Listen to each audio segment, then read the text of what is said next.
This is Fan First Network. We're here to talk about the Canadian Championship's role in our country's game. Avo Dharshi here on my immediate right. Owen Hall joins us as well. So, Owen, how important is the Canadian Championship to Canadian football?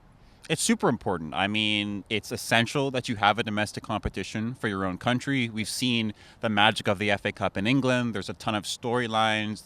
You know, it's important for big teams to get trophies, and we're seeing the same thing here. You know, TFC have quite a few Canadian championships to their name, but we're also seeing great stories this year. You have a team called TSS Rovers who are from Burnaby, a mostly semi-pro team. I think 5 of their players are currently playing for Simon & Fraser University, and they're making a run in the competition. And you have games like this where you get to see derbies. There's going to be an immediate rematch in MLS next week, which kind of adds to the storyline a little bit, but it's incredibly important. You get eyes to the teams, create storylines, and it's just an overall plus for both smaller and bigger communities in soccer in Canada.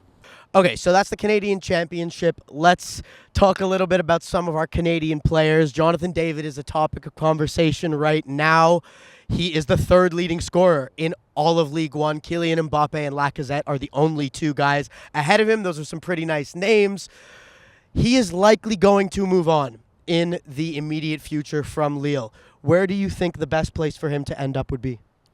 I feel like a great team would be RB Leipzig for him. It's not a world class team. It's still a really good team, but I feel like he needs that one more step until he goes to that team like a Bayern or a Man United kind of team. I think he would do really well in the EPL actually on a team like Newcastle, but not that pedigree yet. He still has to have 1 or 2 more years. He's still really young, right? He's only 24. Yeah, exactly.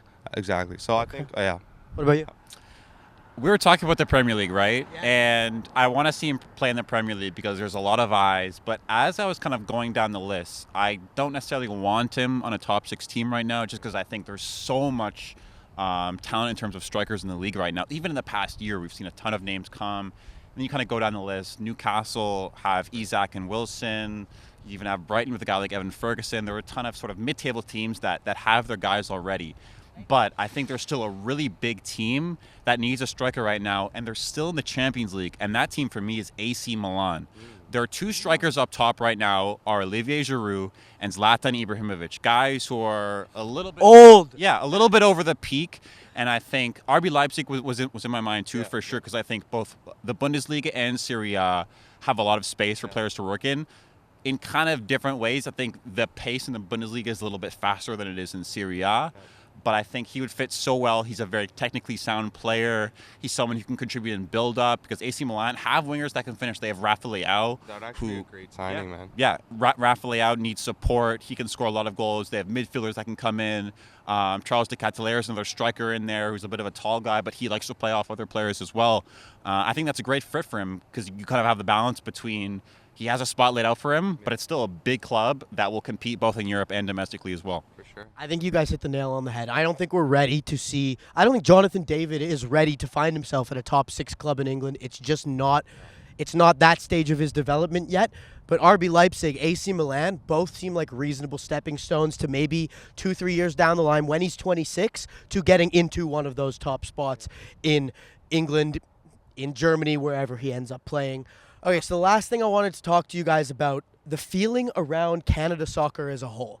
This is an organization that is about to host their first Men's World Cup. We just won the Olympics with the Canadian women's team. Why is the feeling so muted around this organization right now? I think a lot of it has to come down to CSB and the deal that was made prior. You know, Jay-Z had a lyric that said, "If you have money problems, I feel bad for you, son." But Canada are having money problems right now. Yep. And there's a lack of investment in a lot of different areas. There's still negotiations going on in terms of where that money will go and where it has been in the past, which is another massive concern, obviously. But I think in terms of the fan base, they just have to rally around the players. We saw quite a large amount of the fan base rally around the women when they were going on strike with a lot of the Nike stuff. They blurred out some of the Nike logos in their training gear. And I think the fan base just has to do their best to rally around players, rally around individuals, and just build that culture, build that spirit around the players themselves. Not necessarily the whole federation as a whole. And there's a lot of other countries that have relatively similar issues, maybe not the same scale that we do, but I think it's just rallying around individuals and just coming out and showing up to games. Because at the end of the day, like, yes, that money is going to Soccer Canada, and a lot of people don't want that.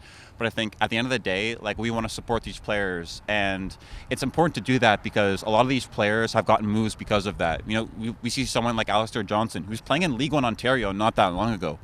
And now he's playing for, you know, a world-renowned team in Celtic who are winning trophies and competing in Europe. And a ton of these other guys have gotten moves to Europe as well. So the more that we can get around these players and just support them as individuals, the more spirit will come from that, and the better we'll see the product become. So I want Canadian soccer to really invest into more of the training facilities, training staff, coaches, and overall the youth development of this country's soccer.